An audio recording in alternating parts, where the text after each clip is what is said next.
Bueno, y vamos a hablar en este momento del el paciente en la era digital.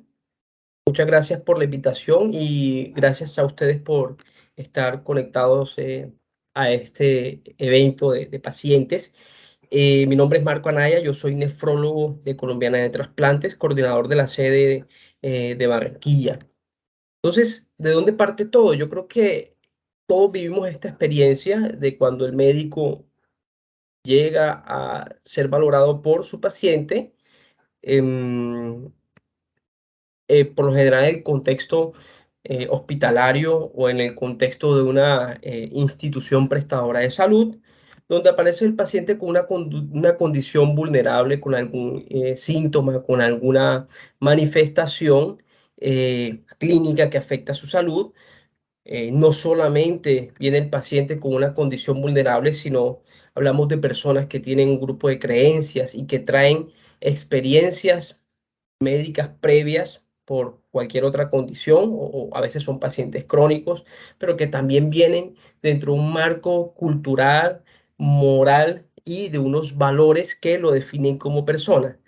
Por otro lado, tenemos al médico, quien tiene una formación académica, quien también viene inmerso en un marco cultural de valores, de experiencias pasadas, incluso de años de experiencia ejerciendo la profesión, pero también que se mueve dentro de un marco regulatorio como el código de ética, como las guías de manejo que están estandarizadas para el manejo de distintas enfermedades y dentro de políticas institucionales.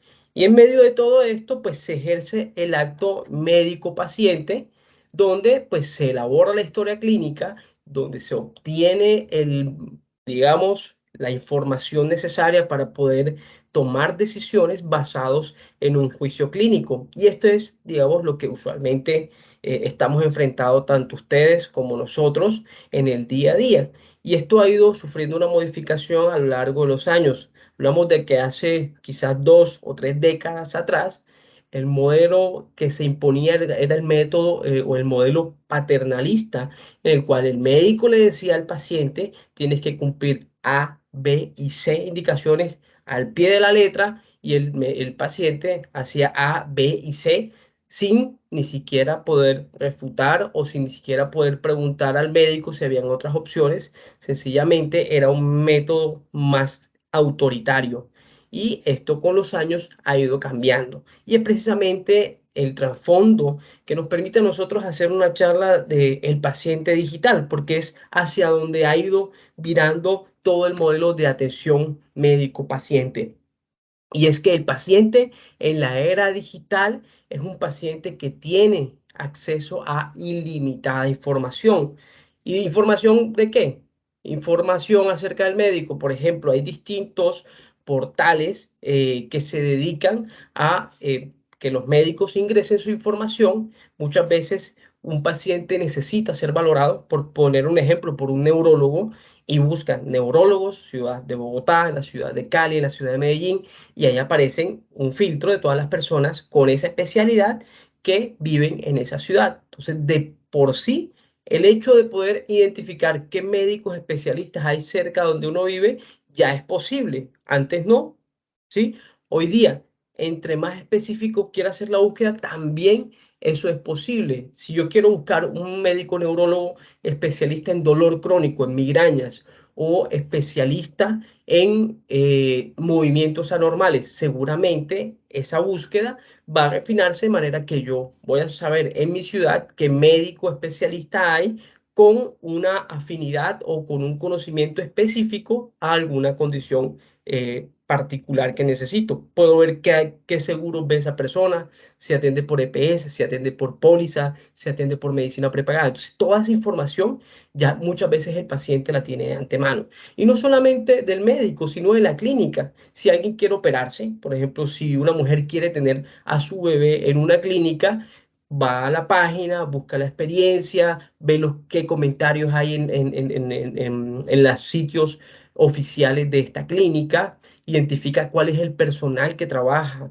quiero saber cuáles son los ginecólogos, el anestesiólogo, quiero saber cuáles son los pediatras, si tiene su especialista en neonatología, si tiene unidad neonatal, todo esto, las páginas son información que ya están disponibles.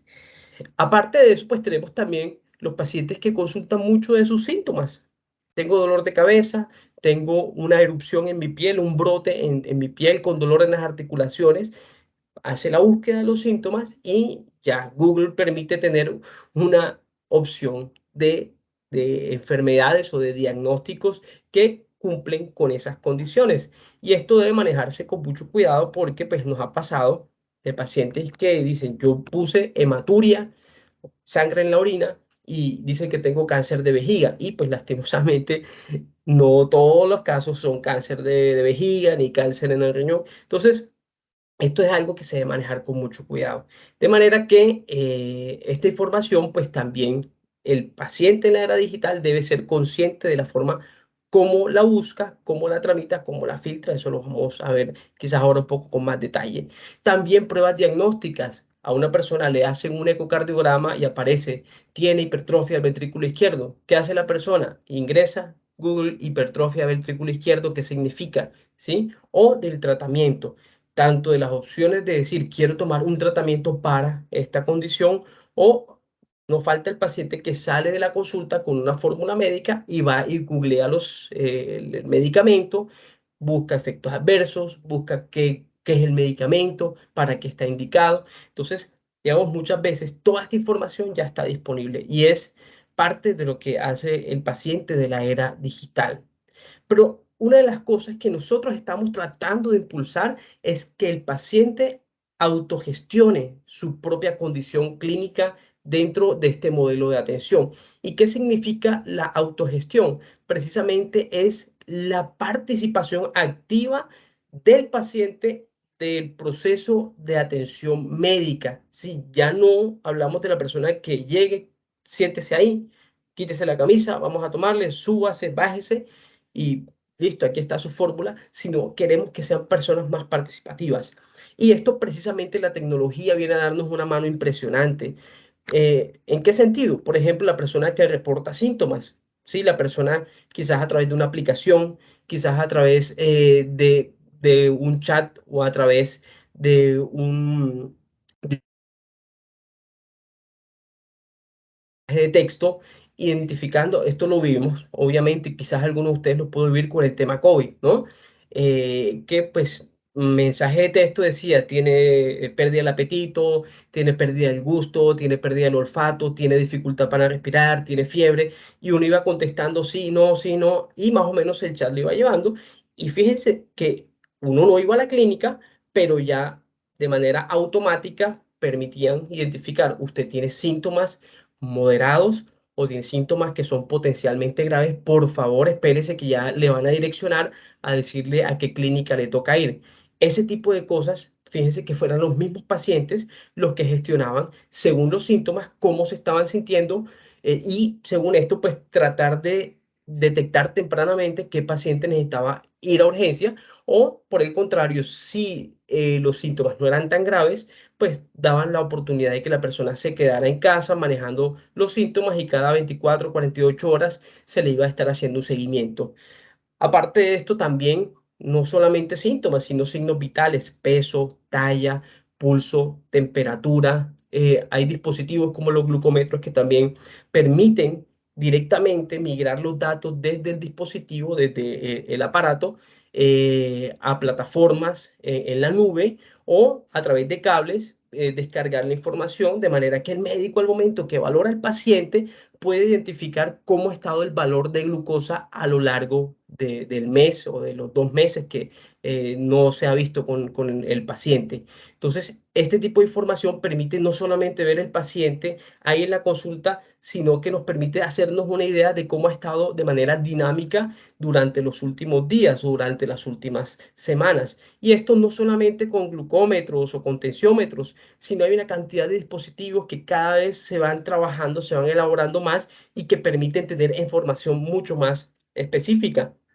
Y aplicaciones que también muy bien desarrolladas hay una cantidad de aplicaciones médicas, por eso es importante de pronto también hacer un buen filtro para información o aplicaciones que permiten identificar el riesgo cardiovascular, permiten identificar el control de la tensión arterial, hacen promedios, hacen una valoración y uno puede identificar a través de un monitoreo juicioso, saber que el paciente tiene hipertensión de predominio nocturno y al momento de la consulta, al ver en el reporte que lo genera la misma aplicación, uno puede interactuar con el paciente y decir, venga, usted está muy hipertenso, sobre todo al final de la tarde o al final de la noche, entonces le voy a ajustar el medicamento para que se lo tome a tal hora, porque es ahí donde está el problema.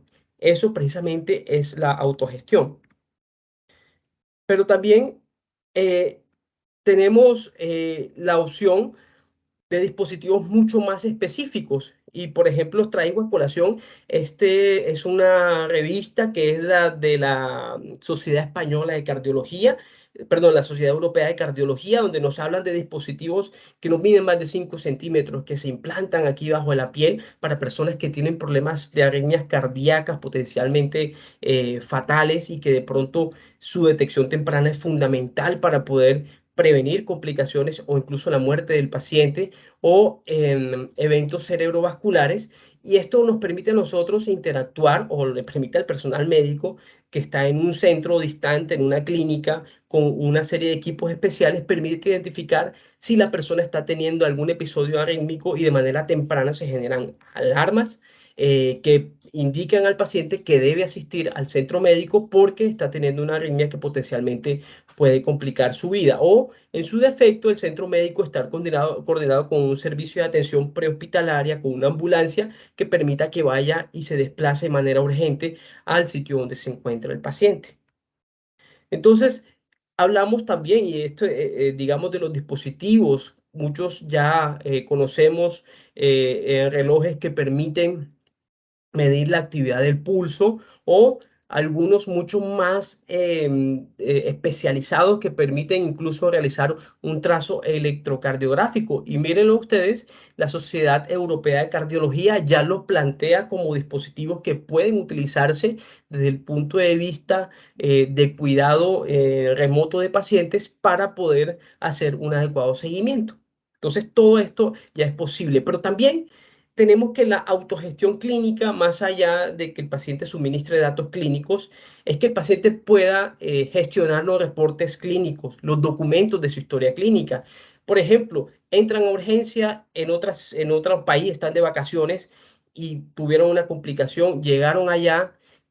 Imagínense el escenario, llegar y no tener la fórmula de lo que está tomando. ¿Sí? Hay pacientes que no saben la fórmula, pero qué bueno que la gente pueda decir, espérese, ya le comparto, se mete a través de un usuario a un portal pacientes, ¿sí? Desde el centro donde está atendido y puede descargar la última historia clínica o la epicrisis o el resumen de historia clínica o la última fórmula y la puede compartir, es decir, estos son mis datos, a esto soy alérgico, estas son las intervenciones que me han hecho previamente. Entonces, también esto hace parte de la autogestión clínica, portales educativos donde personas pueden obtener una información mucho más confiable a un nicho de información o a un nicho de pacientes con características similares, por ejemplo, pacientes con enfermedad renal, pacientes con trasplante, ¿sí? Estos portales permiten identificar o que las personas entren y puedan continuamente estar aprendiendo más de su enfermedad y esto hace parte de la autogestión, que estén constantemente eh, con esa curiosidad de poder aprender un poco más. Esto permite que los pacientes cada vez sean participativos, cada vez más sean empoderados al momento de tomar las decisiones, al momento de que son atendidos por sus médicos. Todo esto va a redundar precisamente en actividades que previenen enfermedades o que previenen complicaciones y que controlan la complicación de estas enfermedades. Entonces, a tiempo, muchas de las condiciones pueden ser tratables o pueden, digamos, brindar, o puede uno como médico brindarle un tratamiento óptimo y vamos a tener mejores desenlaces. Pero, ¿qué habilidades entonces debe tener el paciente digital? Paciente debe tener unas condiciones mínimas, o sea, no pretendemos que ahora todos sean hiperconectados y que sean ingenieros de sistemas, ni mucho menos, pero sí por lo menos que tengan unas nociones en cuanto a la navegación por internet, saber cómo buscar una dirección, saber cómo buscar una información puntual, cómo gestionar su correo electrónico. Tenemos pacientes que hoy día estamos viendo y que no manejan correo electrónico, sino que pide que toda la información se la envíen al correo del amigo, del vecino, del familiar, del sobrino, y muchas veces no está bien porque en muchos casos puede ser información personal, información que solamente debe ser de interés del médico y del paciente al cual se le está enviando la información. Entonces, aparte de esto, a veces mandamos órdenes o decimos, listo, te voy a mandar la historia clínica y debemos estar en condición de esa orden descargarla, ¿sí? O de esa orden guardarla, o decir, voy a guardar esta orden en una carpeta en mi computador. Eso a veces es necesario saberlo, ¿sí? Todas em, estas pequeñas órdenes sencillas, estas pequeñas acciones que son muy sencillas, a veces a personas se le dificultan. Pero también debemos ser conocedores de que no todas las páginas son confiables al momento de navegar. Muchas veces piden información sensible, muchas veces piden información financiera que uno no debe estar en condición de darle. Entonces, también identificar y no ser tan confiados al momento de estar navegando por internet en alguna página, pues que nos pida información que pueda posteriormente estarnos comprometiendo. También está la privacidad y la gestión de contraseñas. Sucede que en algunos casos eh, puede uno abrir en el computador, que no es de uno, un computador prestado, abrir el correo electrónico y dejarlo abierto o gestionar o abrir una cuenta de las redes sociales que uno utiliza y dejarla abierta, y eso puede ser utilizado posteriormente con fines de suplantación de identidad, con fines de chantaje, con fines de tomar la información de uno, pues para saber hacer qué cantidad de cosas. Entonces, esto es importante también que la gente lo sepa, que hay unos riesgos implícitos al momento de manejar la información personal, la información privada en los distintos dispositivos electrónicos. Y pues también lo que mencionábamos ahorita, hay cantidad de aplicaciones médicas, saber cuál de ellas es intuitiva, es práctica, va a aportar información al médico, va a aportarme información a mí como paciente. También gestionar adecuadamente la información, saber cuáles son los canales formales con los cuales me puedo comunicar con el centro que me está atendiendo, con Colombiana de Trasplantes. Hay unos canales oficiales. El WhatsApp, por más de que sea fácil de utilizar, no siempre el WhatsApp es la mejor opción. ¿Qué pasa? Que hay médicos que reciben fotos del paciente que dice, doctor, me sale una lesión en los genitales, y viene y le manda la lesión, ¿sí? Y fíjense, esta información es una información que puede ser susceptible a hackearse, a utilizarla.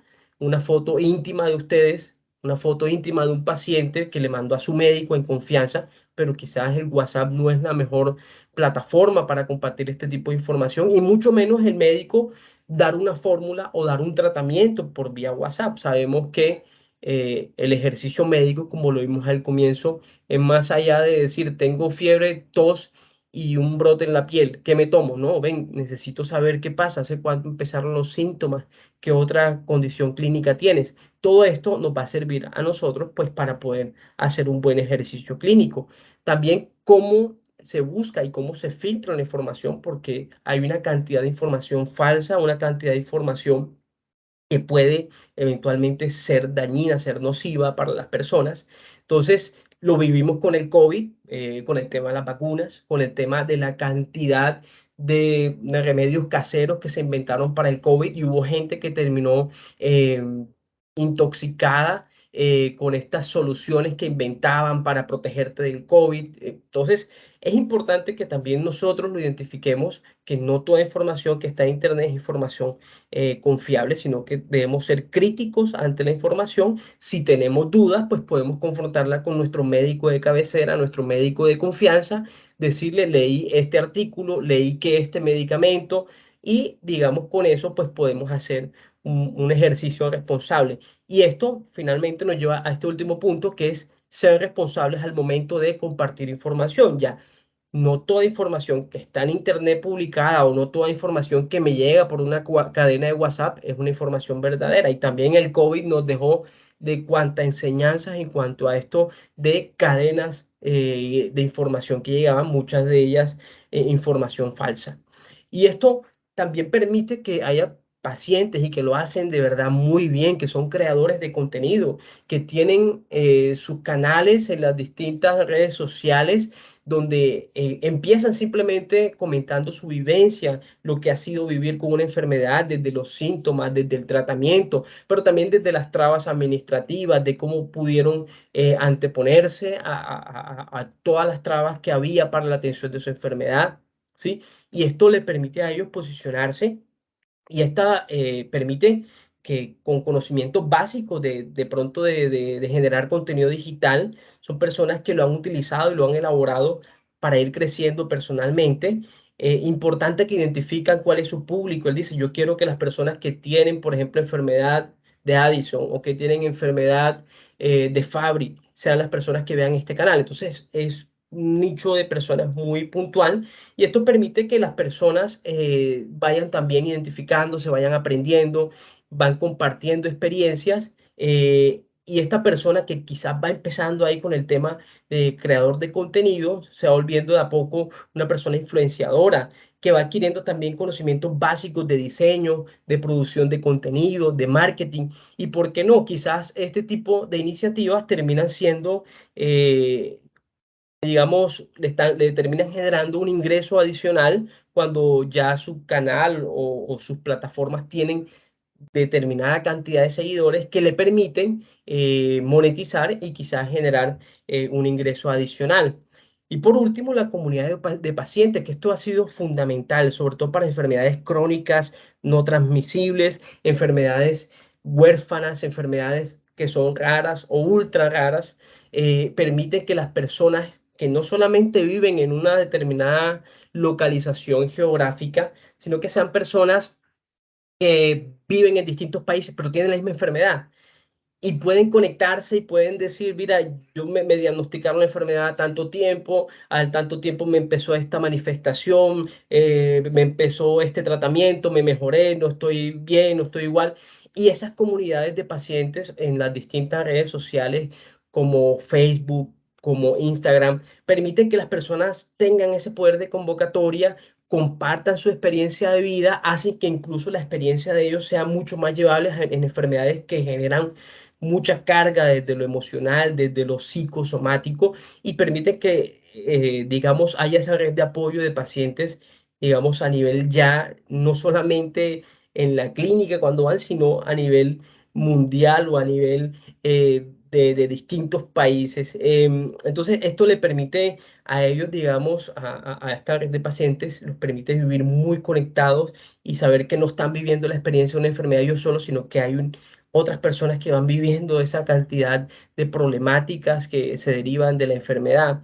Y esto pues también permite que las personas sientan y que compartan ese espíritu colaborativo de ayudarse los unos con los otros. Entonces, nos quedan unos desafíos, es entender que los tiempos cambiaron, ya el modelo paternalista del médico que decía cumple con esto y el paciente se iba a su casa a obedecer lo que le dijo el médico, ¿sí? Tenemos que hablar ahora de un paciente que ya está empoderado, que autogestiona su enfermedad desde los datos clínicos que nos puede suministrar, cómo lo gestiona, cómo va a cuidarse el paciente.